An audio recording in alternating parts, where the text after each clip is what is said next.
Dès la nouvelle naissance s'engage la bataille pour la vie. Satan en veut à la vie. Cet assaut sur la vie, nous le voyons dès la naissance de Moïse, quand Pharaon ordonne la mise à mort des garçons, des fils. Et cela se reproduira plus tard lors de la venue de Christ. Quant à nous, cette bataille se prolongera durant toute la longueur de nos jours ici-bas. Vaincre la mort spirituelle demande un choix déterminé, renfermé dans cette déclaration de Dieu. Choisis la vie, afin que tu vives. Deutéronome 30:19. Et comme la mère de Moïse enduisit la caisse de jonc de bitume et de poids pour en assurer l'étanchéité, proclamant ainsi par la foi la victoire de la vie sur la mort, de même, il nous faut choisir de vivre pour celui qui est la vie.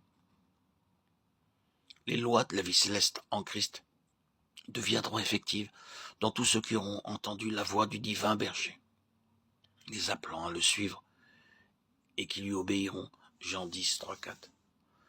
Hormis pour ceux qui le suivront, le langage des lois de cette vie demeurera pour ceux qui n'auront pas fait ce choix, quelque chose dans lequel ils ne pourront entrer.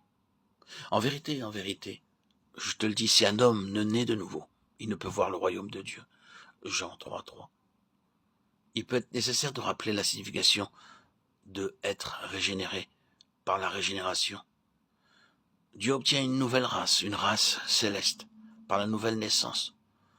Nous obtenons le statut de fils, car vous êtes tous fils de Dieu par la foi en Jésus-Christ. Galates 3, 26. Ces deux choses sont en relation avec l'esprit. C'est lui qui doit être régénéré et naître de nouveau. C'est dans l'esprit, la lampe de l'Éternel, que vient demeurer le Saint-Esprit. L'esprit de l'homme est une lampe de l'Éternel, Proverbe 20, 27. Il est vital que nous sachions quel est le but de Dieu quand nous naissons de nouveau. Dieu est un Dieu de dessein qui nous a prédestinés à être semblables à l'image de son Fils. Et par sa déclaration à Nicodème, le Seigneur montre de suite le but de la nouvelle naissance, voir le royaume de Dieu. Nous recevons la vie d'en haut pour que nous voyions Dieu en Christ, par une révélation du Saint-Esprit, et rien de moins. Considérer un standard moins élevé quant au but de Dieu, c'est enlever la vraie signification et l'intention de Dieu dans la croix, qui est la fin de l'ancienne création issue d'Adam, afin d'obtenir par la résurrection une humanité semblable à Christ. Le niveau de notre vision spirituelle est déterminé par la mesure de limpidité et de lumière de sa vie. Elle nous apporte la connaissance intérieure et vivante de Christ, l'image de Dieu, et nous rend conformes à lui, en qui sont tous les trésors de la sagesse et de la connaissance. Colossiens 2:2. Ainsi, la vie d'en haut est en nous, pour que nous voyions dans une mesure grandissante